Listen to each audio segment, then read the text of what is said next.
Bonjour, benvinguts a S'épanouir avec Laura. En aquest podcast descobriràs més sobre llengües, intercanvis, experiències a l'estranger, xocs culturals i situació del català actual. Avui tenim al podcast a dos convidats catalans que estan vivint a Montreal, Maria i Ricard. Hola. Hola. Amb ells desgranarem els temes més interessants, debatent, compartint experiències i, sobretot, aprofundint en diverses opinions. Avui ens centrem en la temàtica Montreal, que és on estem. És on estem vivint els tres actualment, el que tenim en comú, i vos contarem la nostra experiència i vos donarem ferramentes per a que compreneu com és vindre a estudiar o treballar al Canadà. Com en cada episodi, comencem amb la vostra presentació i la vostra biografia lingüística. Voleu contar-me d'on veniu i quins idiomes parleu? Pots començar, Maria? Molt bé, hola, gràcies per la convidació, Laura. Doncs jo vinc de Blanes, el que estic ara vivint a Tordera, que pertany a Barcelona, i estic aquí fent un working holiday, i la sort que tinc és que no he vingut sola, he vingut en parella, i a més aquí a Montreal tinc família. Molt bé, molt interessant. I podries dir-nos quins idiomes parles? Doncs jo a casa he parlat sempre castellà, perquè el meu pare ve d'Uruguai i la meva mare d'Andalusia, amb els amics català i, bueno, he nascut a Catalunya, aleshores, pues sí, això, català, castellà, i ara estic una mica més endins del francès i el bàsic d'anglès. Molt bé. I tu, Ricard? Doncs jo vinc de Barcelona i tot i que també tinc casa a Blanes, quina casualitat, que a l'altra punta del món trobis gent també al mateix lloc. I jo estic aquí també com la Maria amb el Working Holiday. En el meu cas vaig venir sol, vaig arribar sol i estic vivint sol i parlo anglès, francès i català i castellà, òbviament. Molt bé. Has comentat que és una casualitat que ens trobem així catalans pel món. Vull que em conteu justament si utilitzeu així el català, és a dir, així a Montreal, si utilitzeu el català, i que comenteu, perquè recorde que Maria una vegada em va dir que està vivint així a Canadà com si estiguera vivint a Catalunya. Comenteu-me aquesta frase. Doncs sí, mira, el que passa és que jo de petita feia castellers. Aleshores, em vaig mudar a Blanes i a Blanes no vaig poder continuar fent castellers. I, pues, resulta que aquí a Montreal hi ha una colla castellera i vaig dir, pues som-hi, m'agradaria viure l'experiència, tornar a viure aquesta experiència aquí a Montreal, pot ser divertit i puc conèixer gent pues, catalana i bueno, també d'aquí perquè al final hi ha més quebecois i francesos que catalans. Sí, però sí, vull dir això, que per exemple jo allà és veritat que no parlo gaire català amb els meus amics i tal, sovint parlo castellà i de sobte pues, us he conegut a vosaltres i molts de quebecois que estan estudiant català, que això m'ha sorprès moltíssim. Moltíssim. I resulta pues, que et trobes en un bar amb 8 persones parlant català. És increïble. La teva experiència és pareguda, Ricard? Doncs mira, jo aquí principalment parlo el francès en el meu dia a dia, però com la Maria anem al casal català, en concret a la colla castellera, i allà doncs, bueno, ens vam conèixer altres catalans i també a canadencs, a quebecois que van aprendre el català per gust, i és molt curiós que en una activitat a una ciutat del Canadà doncs acabis parlant català, inclús amb gent que no és catalana, que és d'aquí del Canadà. Completament. Jo vaig ser arribar, vaig veure que hi havia un casal català a banda també d'una mineure en études català a l'Universitat de Montréal, i vaig veure i vaig dir, realment hi ha gent a Canadà, canadenca, quebecois, que estudia català? I de fet nosaltres ens vam conèixer en la Diada, en una activitat que va organitzar el Centre Cultural Català. Vos pareix estrany, aleshores, que la gent aprenga català per plaer? Perquè és una cosa que pot ser als territoris de parla catalana no passa tant. Pot ser en el vostre cas és diferent, però a València la gent aprèn el valencià per raons acadèmiques o perquè el necessiten en la vida diària. Què penseu? Doncs sí, no. O sigui, si em surt prendria si fos en un altre lloc del món, però és que ens trobem justament a Quebec. Aleshores sí que hi ha una certa similitud entre el Quebec i Catalunya que sí em fa com trobar-hi una mica el sentit. Completament. De fet, no sé si sabeu, però tinc un blog que es diu laurablogspot.com i en aquest blog comento justament la comparació entre Quebec i Catalunya, perquè jo també sóc la monitora de català a la Universitat de Montreal i sempre es pregunto als meus alumnes per què estudieu el català, quin és el vostre interès? I la resposta és el que acabes de dir, que se senten identificats, que la cultura no va a ser tan... Hi ha moltes similituds, no va ser tan diferent el que ells senten amb el seu francès de cara a l'anglès al que nosaltres sentim amb el nostre català de cara al castellà.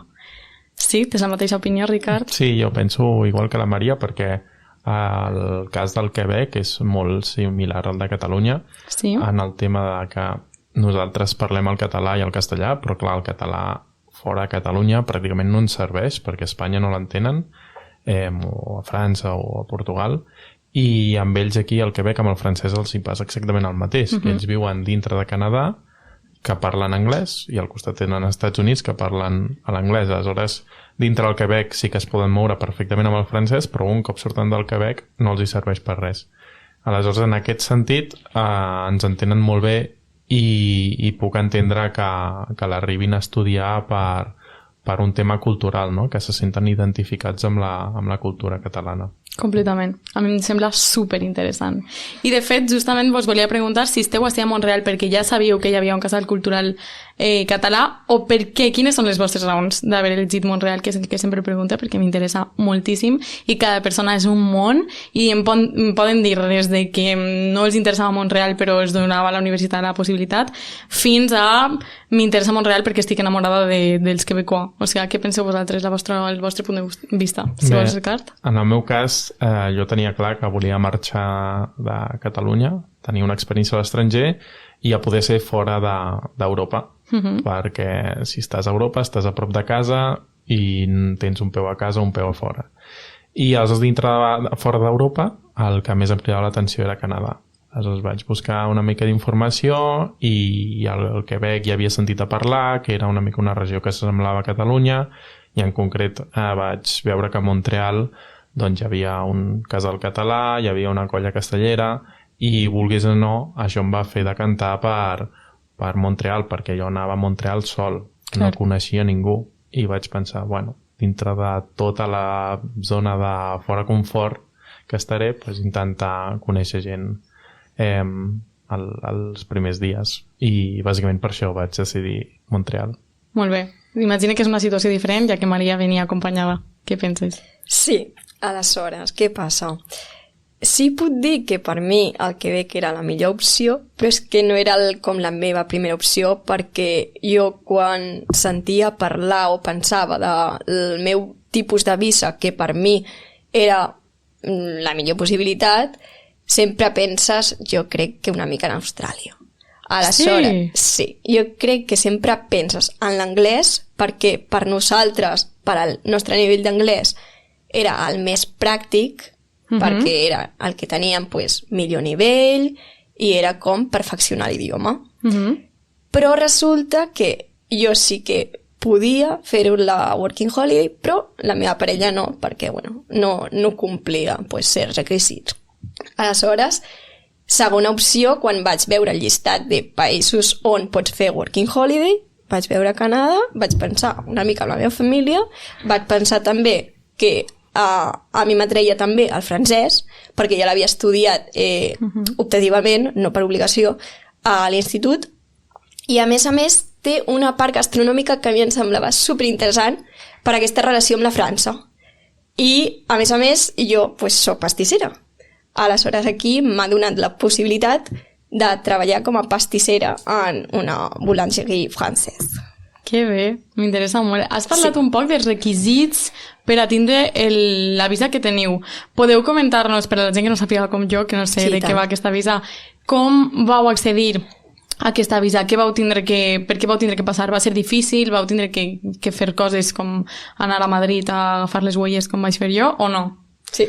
Realment, és, dintre del que cap, és un procediment, un cop saps com funciona, bastant senzill de fer.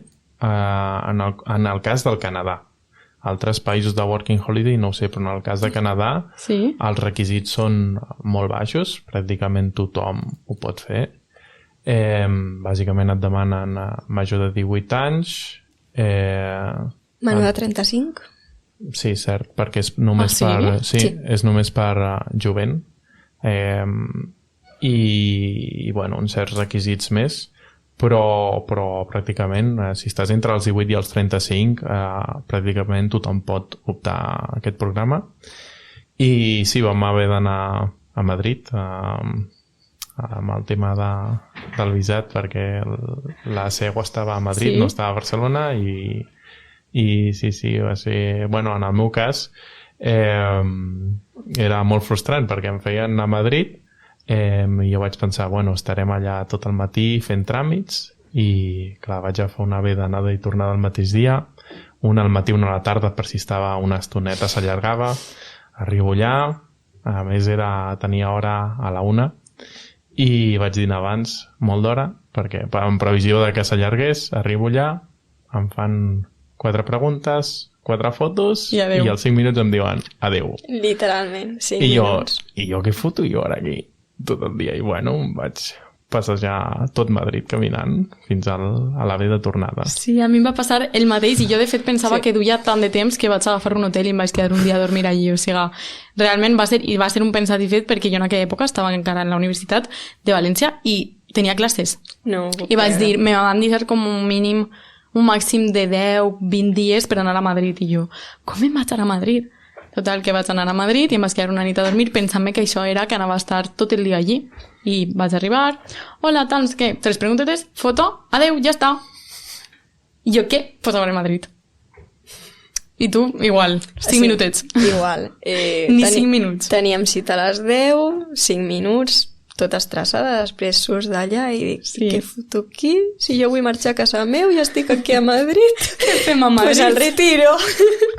Sí, jo de fet recordo que va ser un 23 d'abril i la cosa estava tota plena de flors i llibres i tot, o sigui que va ser justet aquell dia. Jo era Sant Valentín, 14 de febrer. Quina casualitat. Quina casualitat. T'ho juro. I jo ni me'n recordava. Ja fa un any, tu. Vaig anar a menjar xurros i em diuen, vols els xurros vermells per Sant Valentín? I tu què?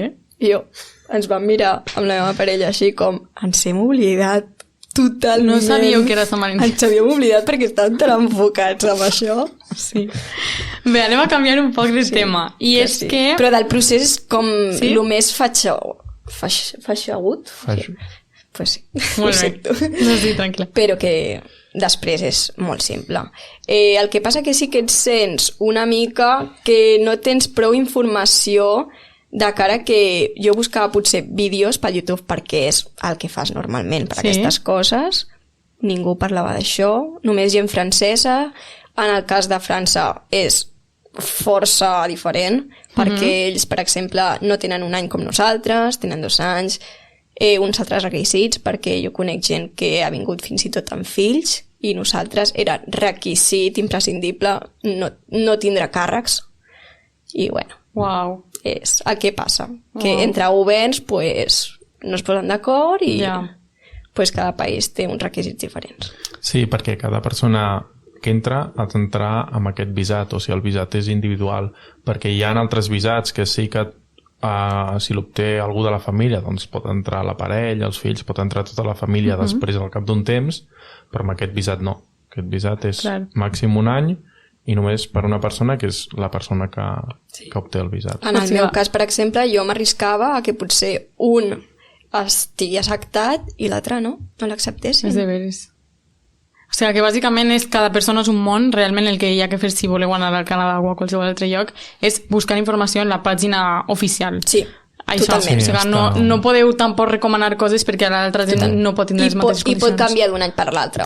Aleshores, parlar per parlar. Completament. I cada persona és un món i cada any, perquè hi ha també un cert número de places limitades, no agafen a tothom, per tant, has de mirar a la pàgina web del Canadà, està tot superben explicat, i hi ha un timeline, a partir d'un cert dia obren places, i com que hi ha places limitades, quan s'acaben, s'acaben. Per tant, si vols anar-hi, més val el primer dia... Però en el nostre cas les van duplicar.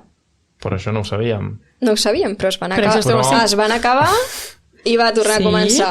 Però jo, com que em vaig començar a informar 2 mesos abans de que obrissin places, jo el dia que obrien places, a l'hora que obrien places, estava allà a la pàgina web fent els tràmits. Molt bé, tu ja sabies. Molt bé, en el meu cas... jo no. Tu no ho sabies. Vaig haver de renovar el passaport i esperar-me uns dies més. Uau. Estava acollonida. O sigui que gent, compta amb el passaport. Sí. Jo, en el meu cas va ser completament diferent perquè jo vinc d'una universitat fent un intercanvi i jo bàsicament el problema que tenia és que hi havia 2 places o 3 places a tota la Universitat de València per a vindre a Montreal. Aleshores jo volia Montreal, tenia que tindre el CEU de francès, que me'l vaig haver de fer, i això... Jo era com, sé que no entraré perquè hi ha més gent, igual per la nota també, entres o no entres. Finalment, sóc l'única persona que va entrar. O sigui que també és un poc random, gràcies. Però bé, anem a canviar un poc el tema i anem a parlar una altra vegada de Montreal. I és que si una cosa ens agrada a nosaltres és parlar dels xocs culturals, que ens encanta. Bàsicament... Estar tot el dia. Tot el dia podríem estar. Bàsicament, des que vaig arribar a Montreal, la majoria de podcasts que he fet així he parlat d'això. O sigui que és absolutament necessari i sobretot parlar amb vosaltres perquè portem parlant del mateix tema des de que ens vas conèixer, que ja fa temps. I creiem també que és necessari informar a la gent d'algunes coses que potser no es veuen a les xarxes socials o a les pàgines webs. I que no totes són bones. Hi ha bones i hi ha roïns, clar que hi ha bones, però també hi ha que parlar un poc de les coses roïnes. Pues sí, perquè ningú t'ho diu. Sí, així que anem a començar per una temàtica que és clau, la temàtica festa. Vinga, qui vol començar? Hora i qualitat tenim. L'hora. A mi el primer cop que vaig sortir de festa aquí, que de fet vam sortir tots junts de festa, em va sorprendre... Halloween.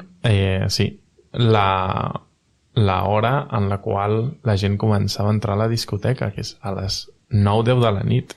Sí. I això va ser un xoc cultural molt bèstia, perquè clar, a Catalunya abans de la 1 del matí no hi ha ningú a la discoteca, o sigui... No està ni oberta, de fet. Obria a les 12 normalment. Sí, i normalment surts de casa com a la 1:30, a les 2, no? Sí. I quan tu surts de casa, doncs aquí pràcticament estan tancant la discoteca, perquè aquí tanquen a les 3, 4, les que s'allarguen molt, màxim 5. Sí. Però la gran majoria, el 90%, tanquen a les 3 del matí. Sí. O sigui que a nivell d'horaris això em va xocar molt. Jo diria que totes tanquen a les 3, menys les de Tecno, que tanquen algunes a les 5-6.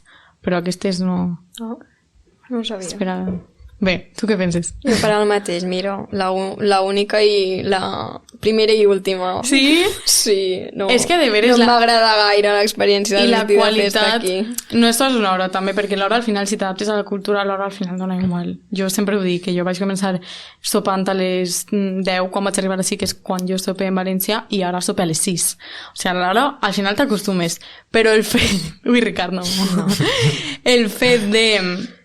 Això, d'anar de festa i no saber si vas a passar-te-ho bé és com...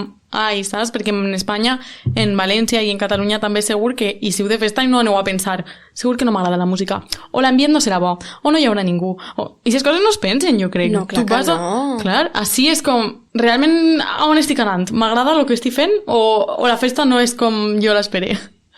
Sí. De fet, també tenim un altre tema que és el transport públic. Teniu alguna idea d'algun xoc cultural? Digueu-me i després us dic jo què pensé. El primer que se't ve al cap. Ostres, per mi les files de gent esperant l'autobús, faci sol, plogui, nevi... No m'oblidaré de la primera vegada que ho vaig veure. Esperant a la intempèrie, poden estar allà esperant 20 minuts sota la pluja sense paraigües i no sé exactament el per què. En fila, perquè pots estar esperant a dintre les marquesines o dintre el metro, no? Fins que arriba el bus, el veus venir i aleshores surts.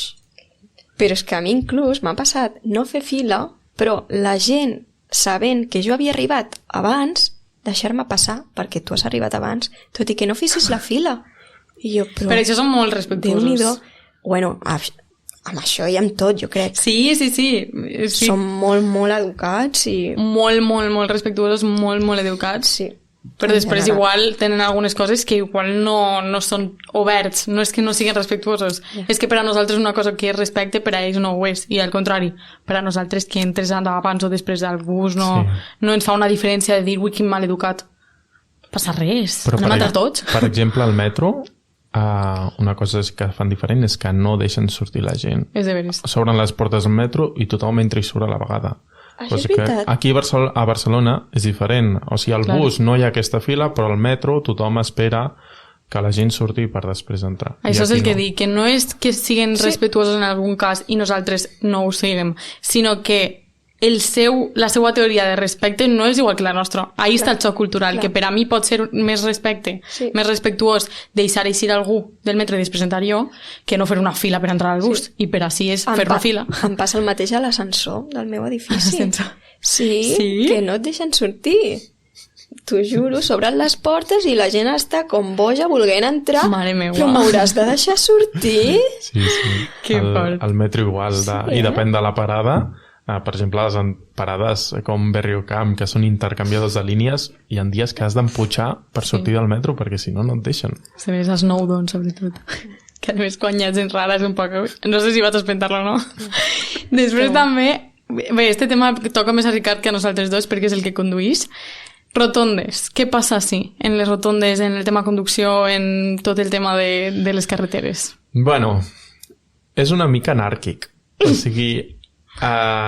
tot està ple de stops, aguets, sí. No anem a dir stop, i no hi ha semàfors, aleshores, però tampoc saps qui té la prioritat, perquè jo crec que la prioritat la té com a Catalunya, no? Amb el tema de dreta-esquerra, però a vegades em dóna la sensació que el primer que arriba a l'stop és el primer que passa, o sigui, el primer que fica el morro és el primer que passa. Aleshores, clar, a mi m'ha arribat a passar de que arribem a una intersecció, arribem 4 cotxes a la vegada en les diferents carrers de la intersecció i tots frenen a la vegada i tots estan allà esperant i aleshores jo dic, i jo què faig? M'espero? M'estan esperant a mi que arrenqui? I Sí, realment és molt curiós el tema dels stops. Sí, jo de fet vaig vindre pensant que anava a conduir, em vaig treure tot el que havia de treure'm i tot. Quan vaig arribar i vaig veure el panorama vaig dir no, jo així no vull accidents i no conduïsc. Jo directament no ho vaig fer. Tu directament ja vas dir, segur que no. Sí, però he de dir que no ho trobo gens a faltar, conduir. Jo sí. Aquí no crec que faci falta, el transport públic és de molta qualitat. A Montreal sí, jo però... sí ho crec. Per exemple, per arribar així m'ha tardat una hora i si haurem anat caminant igual haurem tardat mitja hora. Vull dir-te, el transport públic està molt bé perquè més o menys tota la ciutat està connectada, però jo considero que en València, per exemple, per anar d'una part a una altra en metro tardes 10 minuts, 20, i així, per anar d'un lloc xuconino a un altre lloc que està al costat, si vas dalt, tardes una hora, perquè pega voltes. Depèn de amb què ho comparis. Si compares Montreal amb Canadà en si i Estats Units, Canadà té una infraestructura de transport públic brutal. Però, si ho compares amb Europa, transport públic de Montreal fa pena. També és cert que les dimensions de Montreal no són, per exemple, les de Barcelona. Clar. I no sé quina proporció tenen, però Montreal és 4 cops Barcelona segur a nivell de distàncies. Sí. Literal, la primera cosa que em va xocar és que ja estava des de l'avió. On m'he fotut? Això és immens. I clar, també et canvia la percepció una mica del temps. Sí. Perquè jo, per mi, una hora és el que trigo anar d'on vist jo a l'aeroport de Barcelona. I aquí no surts de la ciutat. Ni surts de la ciutat ni arribes al final. O sigui, si una hora... És el que estàs dient. La percepció del temps en València és com tardem 20 minuts en anar així. No anem, 20 minuts. Així, 20 minuts i dius, uau, anem que el tinguem al costat. Tal qual. És que és una... Jo crec que la percepció en general mos canvia, percepció cultural, del temps, de tot. Se't passa el dia dintre el transport públic, literalment. Tal qual. Jo passe 2 hores i mitja en transport públic diaris. O sigui, i això és un altre tema. Penseu que així la gent llibres més al transport públic que en Espanya o que en Europa?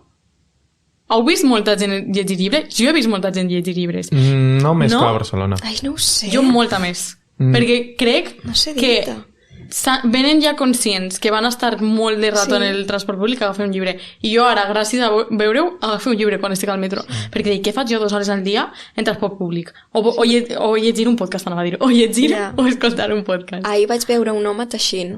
Em va resultar supercookie. M'encantava. Això jo encara no ho he vist. I tipus gent random... Això és una altra cosa. Podríem parlar d'un altre tema. Al metro... Gent random i bojos per metre quadrat al metro de Montreal. I aquest tema toca el tema de la seguretat, que també el volíem comentar. I és que... Vaig a iniciar preguntant, no vaig a dir la meva opinió. Montreal és tan segura com vos havien dit? Sí i no. Per què? Depèn de l'hora i depèn molt del barri. I depèn de la línia de metro.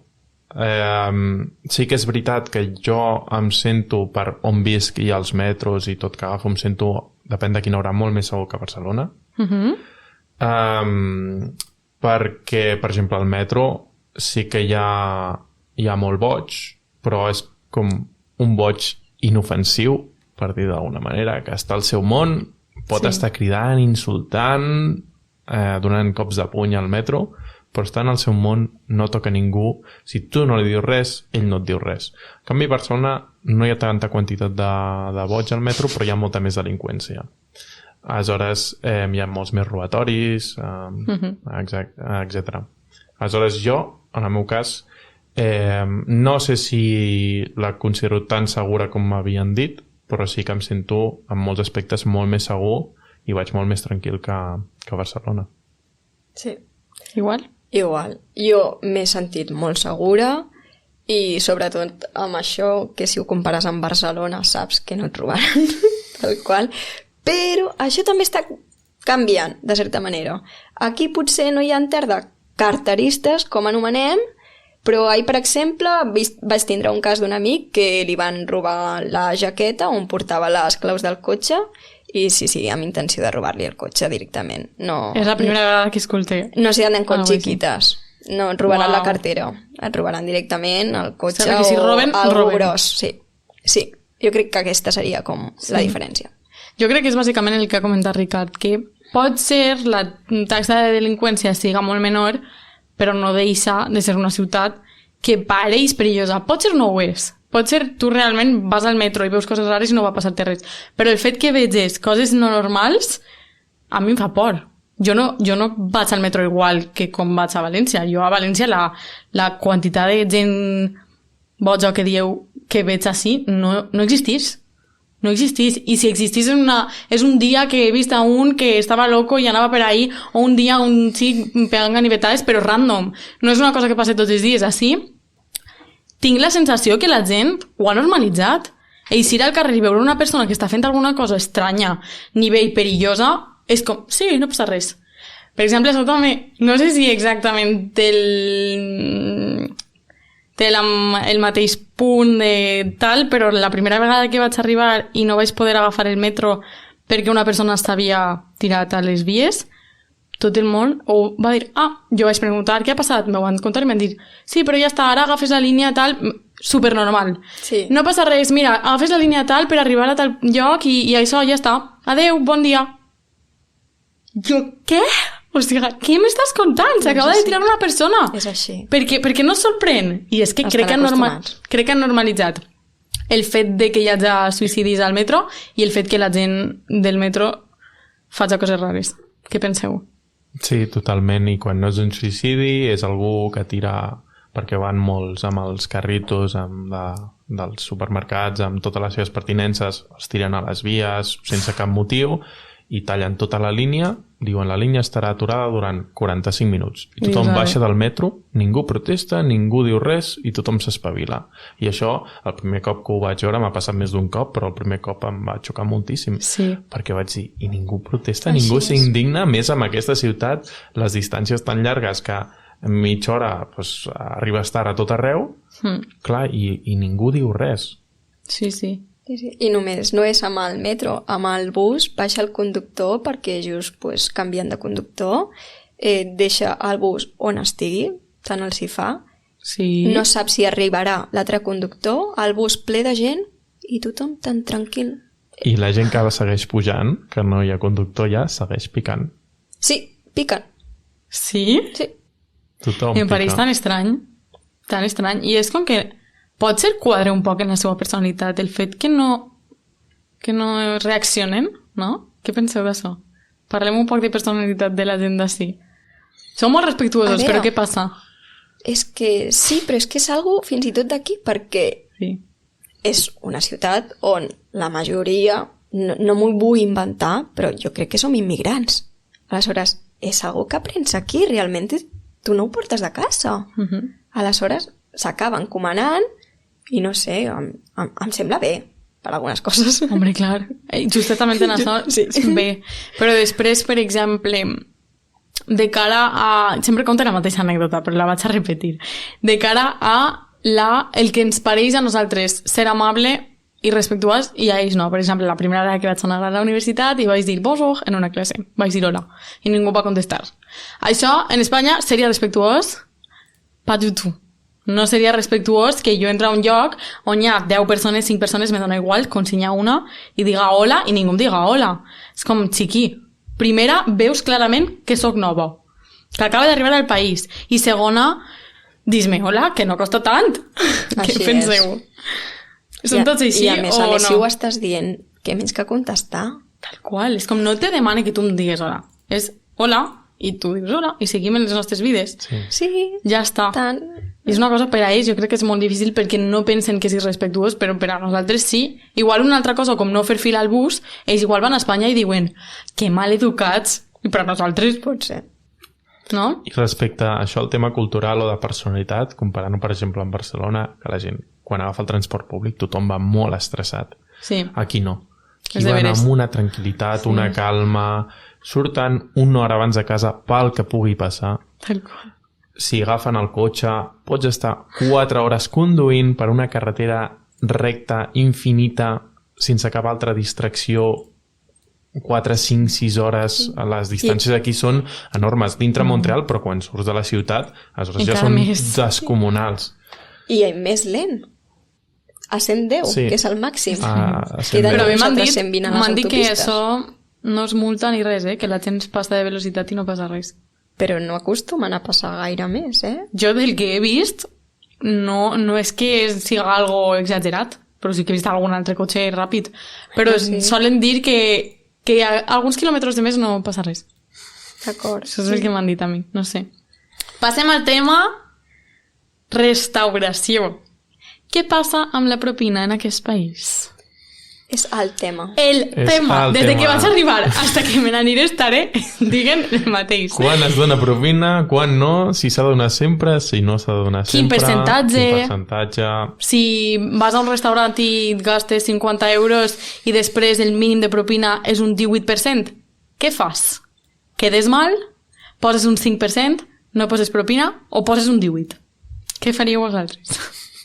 Mira, En el meu cas ha arribat un punt de que depèn molt del servei, Sí. de l'atenció, també depèn de si és una atenció a taula o no, en els llocs que són cadenes de fast food, de menjar per emportar, fiques 0% de tip.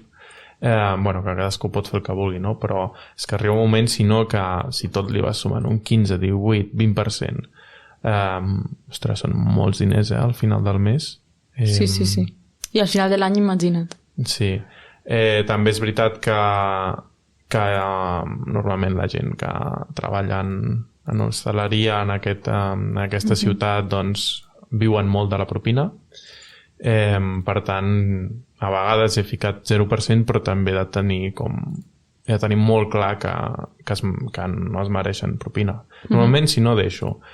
Si veig que fica un 20% o així, perquè clar, no, quan tu vas a pagar amb la tarja, amb el datàfon, ja et fiquen les recomanats. Normalment et fiquen 15%, 10, 15%, però hi ha llocs que et fiquen 18, 20, perquè són una mica listillos.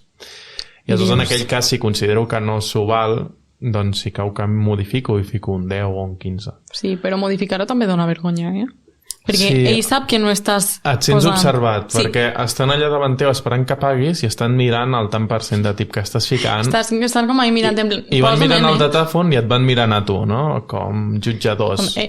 que toco ara. Sí. sí, jo la veritat que és que m'estimaria més que fos obligatòria. Així t'ho Sí? dic. Sí. Però no un 18, o sí? No, potser un 18 no. Pot ser un 5. Jo he acabat per fer a tot arreu 15. Perquè és que a vegades he anat a demanar un cafè i penses pues, que te'l donaran i prou, i no poses propina, i de sobte et diuen seu, ja t'ho porto. I et sents com malament perquè no li has deixat propina. A mi em toca com més de prop perquè ho visc a casa. Sé que l'hostaleria no està ben pagada, la meva parella és cuiner i pues, gran part del seu sou pues, està a la propina. Aleshores, pues, evidentment, ho agraeixes. Però em sembla una mica abusiu. Sí. T'ho he de dir. A mi, al principi ho veia més estrany, ara estic començant a dir, vale, hi ha un problema. I no hi ha un problema en els restaurants en el que venen a servir-te i estan tota l'estona, inclús en els restaurants que estan posant aigua cada 5 minuts, que és com, vols aigua? Vols aigua? Sí, tranquil, ja tinc el got ple. I després està la diferència entre aquests restaurants que realment estan damunt de tu i tal, entre els llocs, per exemple, l'altre dia vaig anar a un lloc, no vaig a dir el nom, que jo vaig anar, em vaig agafar les coses perquè estava tot posat, em vaig fer jo el cafè, em vaig agafar jo el meu bol, vaig anar jo a la taula, em vaig sentar i quan vaig tornar em tenia que netejar jo els utensilis que havia gastat i després encara em van demanar propina. I hi havia un mínim de, no sé si era 15 o tal. I jo, sentint-ho molt, vaig posar 0, perquè en aquests casos és com, això sí que em pareix abusiu. Estic d'acord. Vale, no estem locos. És com, m'he netejat jo el meu got, m'he netejat jo el meu plat. Ho senc molt, però jo propina no em posi. No m'has dit ni hola. És com, no. En aquests casos sí que ho tinc molt clar. Després quan vaig a un restaurant... Perquè per nosaltres, o sigui, nosaltres sí sabem el que vol dir propina. Ells ho tenen molt interioritzat perquè fins i tot a l'hostaleria el que és el mínim de salari aquí a l'hostaleria pot ser inclús inferior. Si parlem de que el mínim és $15,5, a l'hostaleria pot ser 13,5, si no estic confosa.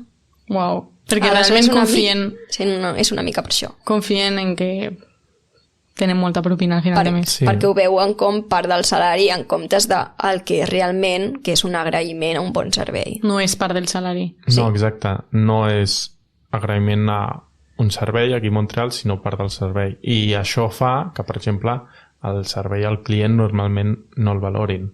Que és com, per exemple, la lentitud del servei en aquesta ciutat, en els bars i restaurants. És brutal. O sigui, tu pots estar tu sol al restaurant o al bar esperant un cafè, que hagin 3, perquè a mi m'ha passat, tampoc diré el nom, però a un bar, 2 persones de barra, jo sol esperant un cafè 10 minuts. Perquè una persona estava fregant plats o buscant què podia fregar per la barra i l'altra persona estava fent no sé exactament què. I ahí dius, propina? No. Sí, clar, en aquests casos et planteges si dones propina, perquè, clar, nosaltres associem la propina a la qualitat del servei, a la qualitat de l'atenció. Clar, en aquests casos que tot va tan lent i a més estàs veient que no estan fent res o inclús es dediquen a xerrar entre ells i explicar-se com els hi ha anat al matí, en lloc d'atendre't a tu, no? O preparar-te el teu plat, que això, per exemple, a Catalunya seria impensable, no? Que els cambrers, en lloc d'atendre't, es fotessin allà en una taula a petar la xerrada. Clar. Doncs aquí passa.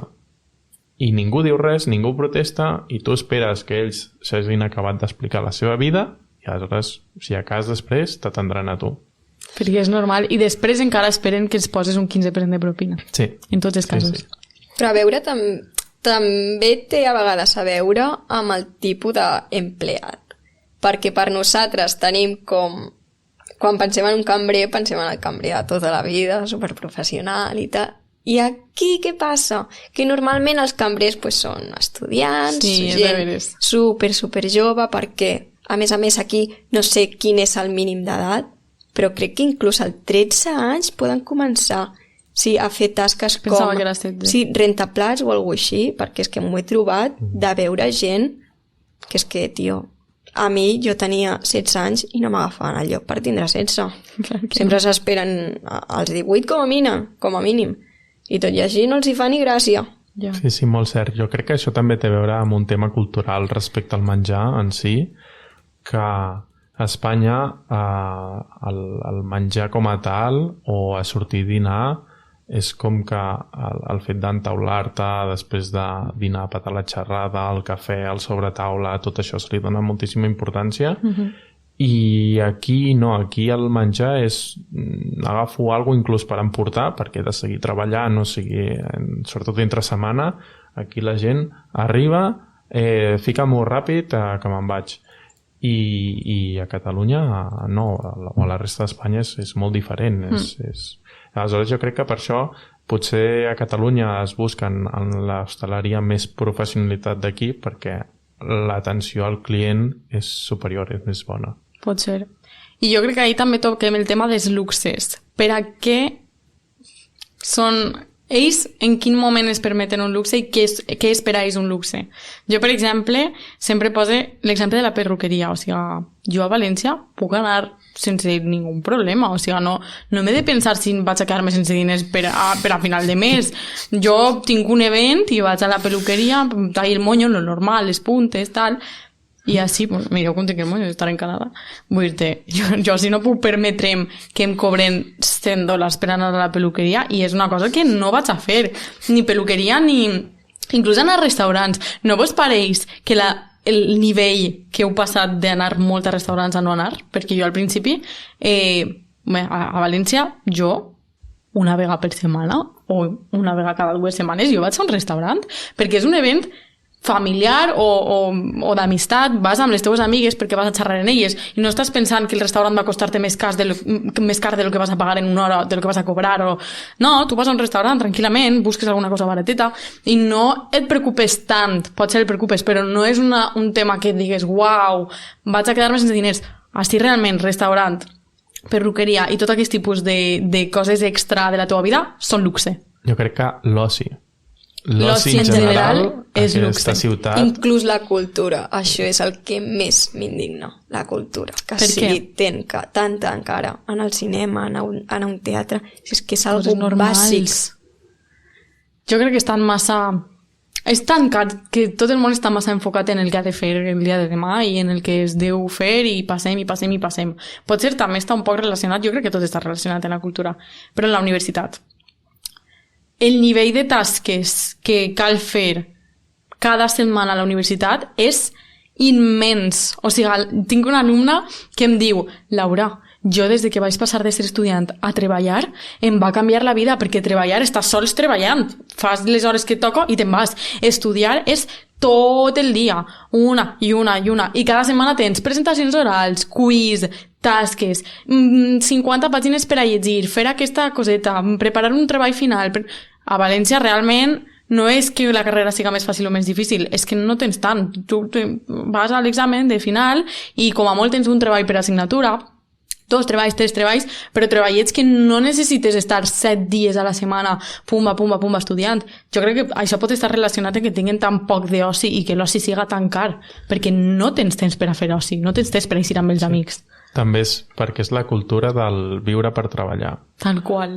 I és igual que cobris poc, normal, moltíssim que no cobris. És la cultura de treballar, que la gent aquí viu per treballar. Treballi del que treballi. Aleshores, què passa? Que com que viuen per treballar, l'oci es considera un luxe. No econòmic, sinó perquè no tens temps per l'oci. I aleshores, a la que el tens... no tens diners. O, com que el tens, vol dir que cobres moltíssim. I aleshores per això tens temps. Completament. I aleshores pots pagar un oci caríssim. Però sí, el que a mi m'ha xocat més d'aquí és el viure per treballar tota la vida. 100% d'acord. I és per... Ells diuen no, perquè així, quan em jubili, tindré diners. I dius, basta que em jubili. Sí, clar. O sigui, no tenen més vida entre setmana, sobretot el dilluns i divendres. Ells surten de casa, feina, casa. Res més. Ni queden amb els amics, ni esport, absolutament res. I al cap de setmana ja veurem si fem alguna cosa. Perquè potser estic tan cansat de no parar dilluns i divendres que al cap de setmana em quedo a casa dormint. Penseu que està... Perdona. No, si és que és això, 100% d'acord. Inclús després és que m'ha xocat molt els diumenges al súper a tope. Sí, tot el món va... I com es diu? Lavanderia, més en espanyol. Fer la roba a la llevadora, que nosaltres en la residència tenim la llevadora a baix. La llevadora i el supermercat, diumenge, sencer, tot el diumenge sencer. Sí. És que no hi ha dia, no hi ha altre dia. I per nosaltres és com, vale, potser no fem res, però és que no fem res. Al dia del Senyor, com se dice. És sagrat. És que... I així és totes les coses que no has pogut fer perquè no has tingut temps durant la setmana, diumenge. Així estem un diumenge gravant un podcast. Bé, hem parlat d'oci i jo volia preguntar-vos si l'oci penseu, la poca quantitat d'oci penseu que està relacionada amb el temps, l'horatge. Pot ser, no? Perquè també es veu molt que jo, per exemple, quan vaig arribar era estiu i tot el món anava pel carrer, sí. Ara... quan isc, a vegades tinc hasta por, perquè no hi ha ninguna persona. Jo només és girar-me a veure si em ve algú a robar i no em veu ningú m'ajuda. Que si n'hi hagués algú tampoc m'ajudaria, però què penseu? Sí, realment jo crec que entens molt la cultura i els horaris, perquè una altra cosa és que aquí tot tanca a les 7 de la tarda. Un altre tema. Absolutament tot. A partir de les 7 de la tarda la ciutat és fantasma.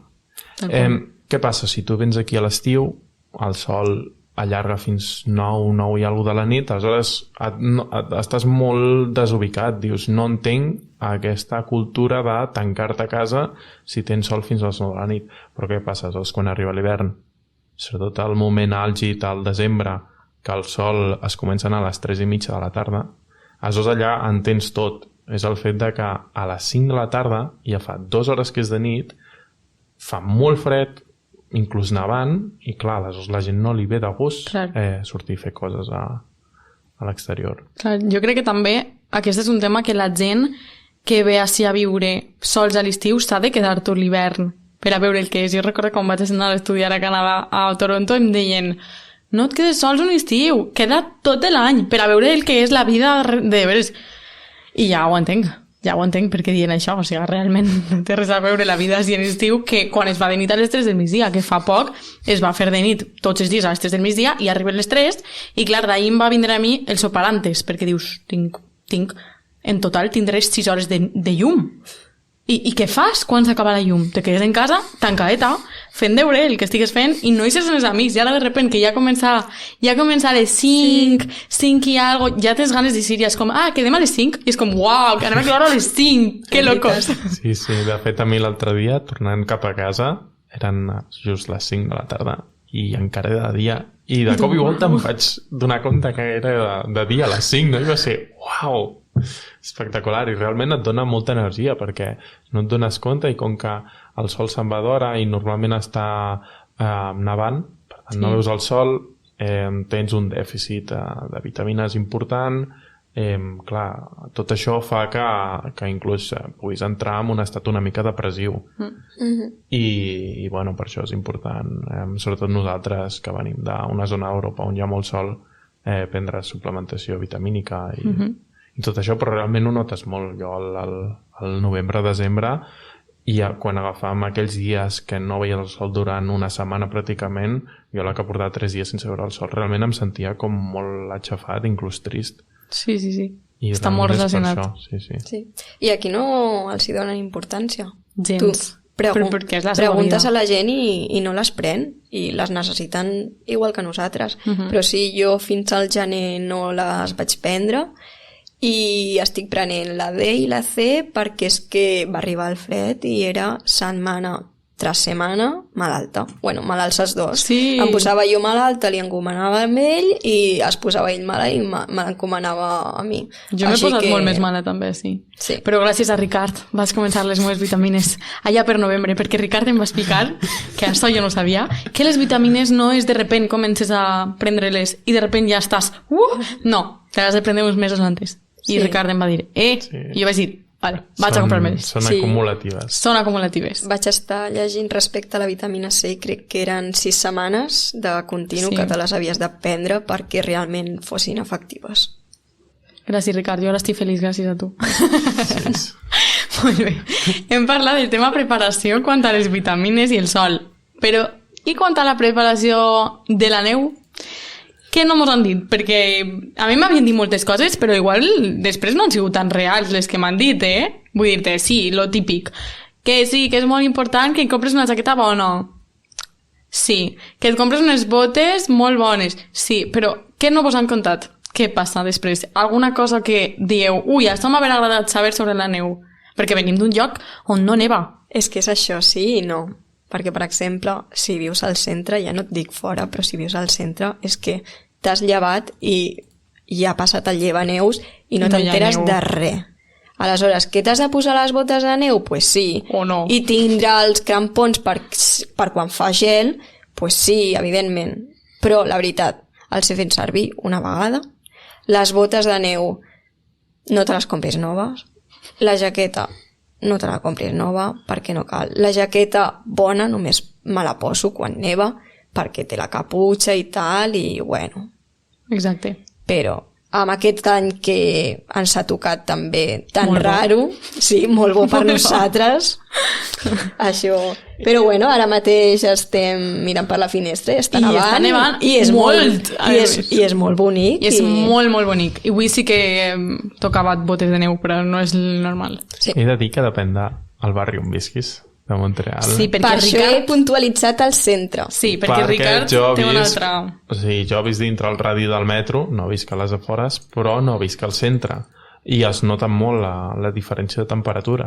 I sobretot el tema de treure la neu, que sí que al meu barri la treuen ràpid, però no a la velocitat que la treuen al centre de la ciutat. O sigui, jo em desperto al matí i puc tenir 5-6 centímetres de neu al carrer. I la treuen durant el dia, però clar, si aquell dia he d'anar a fer la compra o el que sigui, jo sí que he de sortir amb les botes de neu, un bon anorac, perquè realment fa més fred i hi ha moltíssima neu acumulada. Un cop l'han tret ja no, però les primeres hores del dia o les últimes de la nit sí que s'acumula bastanta neu. Jo noto molt el tema del fred en un lloc de la ciutat i en un altre. Ho noto moltíssim. Sí. Crec que canvia com si canviares de ciutat. Sí. Sempre posa l'exemple de que realment jo crec que a Montreal pots viure en un mateix dia moltes experiències. Les 4 estacions. Tot tipus de repent plou, neva, sol. Dius que m'he alçat de matí i fan menys 15 graus, però me'n torno a casa en 1 grau. Què està passant? Sí. Què és esto? És el fet de que no saps què posar-te al sortir de casa perquè és això, o sigui, el temps canvia tan de pressa, en mitja hora pot canviar completament el temps i aleshores no saps com vestir-te. I d'un dia per l'altre, el normal és que canvien 10 graus. Exacte. Cap amunt o cap a baix. Exacte. La primera vegada jo crec que vaig veure això, que veia avui menys 10, demà 1 o 0 graus. I deia, què? Això pot ser? De fet, ara portem unes setmanes o això en 5 graus, 2 graus, i jo ja estava superfeliç. I ara estem baixant a menys 10, menys 15. I ara m'he tornat la depressió, però jo estava super, uau, que guai, ja comença a fer caloreta. Que una altra cosa, a vosaltres el sol de Montreal vos calfa? No. Què li passa al sol? No és sol. Està molt lluny, no ho sé. No és sol. És algo raro, no? Sí. Dona llum, però no dona calor. Sí. Molt estrany. Perquè, clar, jo sempre, quan vaig caminant pel sol, recorde quan en la meva època d'anar a l'institut, quan anàvem, eixíem al pati, feia molt de fred, que per a nosaltres molt de fred són 15 graus, feia molt de fred i ens anàvem al solet per a que ens calfara i era com uau, i la temperatura d'estar a la sombra, estar al sol, podia canviar de graus. Així, el sol no fa calor. Jo he arribat a sortir perquè feia un solazo que flipes, sense jaqueta, sense guants i tal, i literal, al minut no sentir les mans. Tal qual. Sí. No et pots confiar. No, el sol no escalfa. L'únic que el problema és que si no hi ha sol, et geles. Sí. Literalment, i quan bufa vent i no fa sol, és horrorós. El pitjor és el vent, diria jo. Sí. De fet, sempre que mire la sensació tèrmica, sempre diu más frío porque hace viento. Sí.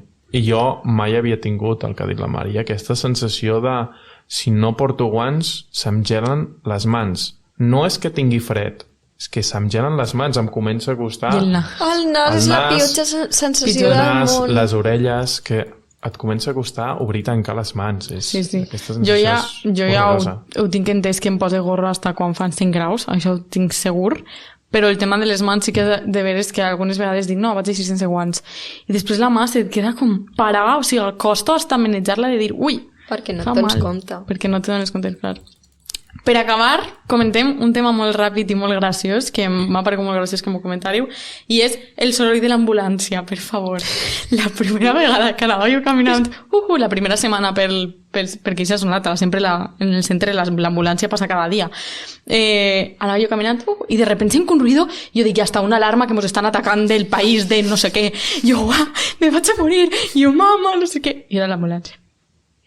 És que és ridícul. És ridícul. A mi em sembla ridícul. No. No sé si és perquè estem acostumats ja al nostre soroll de l'ambulància, sí. Però bombers, mare meva. I això és un altre tema, els bombers, perquè és que... Els bombers també. Jolín. No, i a més que és que com tenen tan interioritzat pues, lo del detector de fums i que, a més, s'activa amb un no-res... Mare meva, això és una altra en un edifici, pues, algú se li ha activat per al que sigui, ni fum ni res, perquè no encès l'extractor. I ja es lia la de Dios i jo no sé si és per protocol que han de vindre 4 camions de bombers.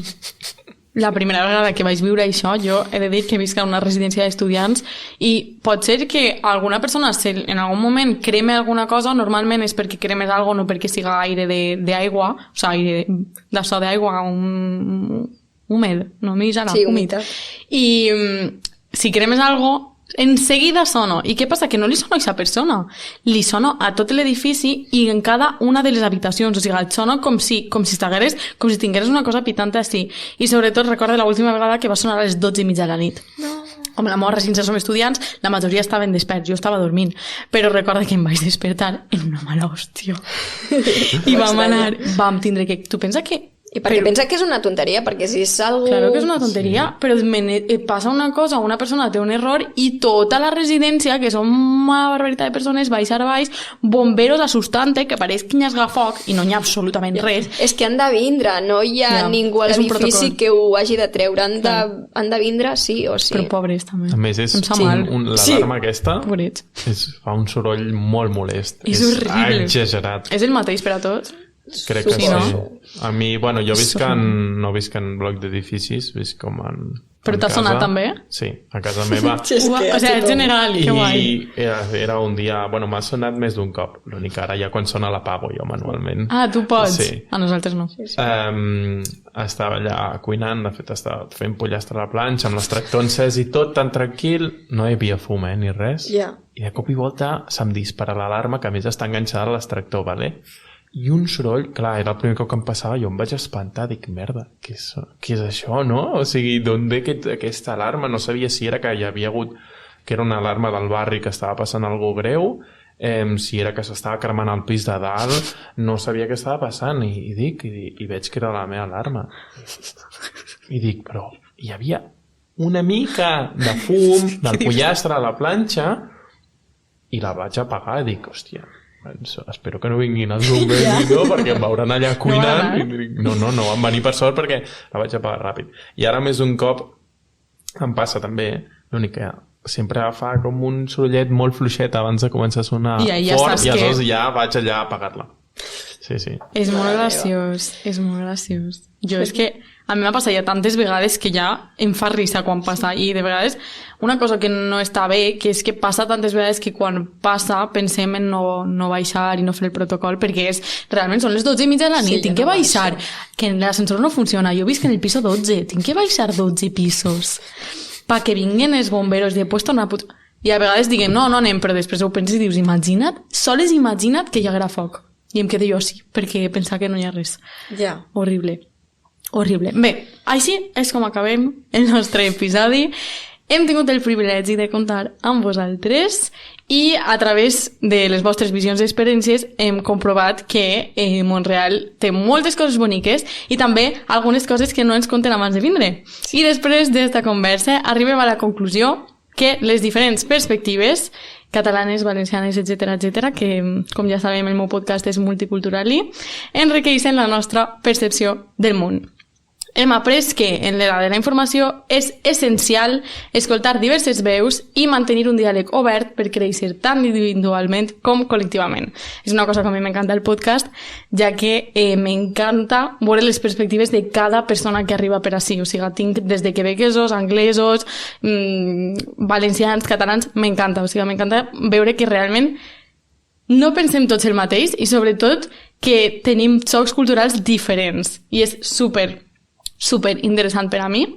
I bé, agraïm la vostra participació, bien sûr, i continuem explorant i aprenent i connectant-nos a través de C'est pas nuire avec Laura. Recordeu que podeu seguir-me a l'Instagram del podcast, C'est pas nuire avec Laura, al Twitter també, per a poder participar en diferents enquestes, preguntes i respostes. I sobretot, si voleu participar al podcast, ja sabeu que només heu de contactar-me. Si us ha agradat, no oblideu donar 5 estrelles a la plataforma de Spotify per ajudar-me a créixer. Moltes gràcies als convidats. Moltes gràcies a tu, Laura. Ens ho hem passat superbé. Gràcies, jo també.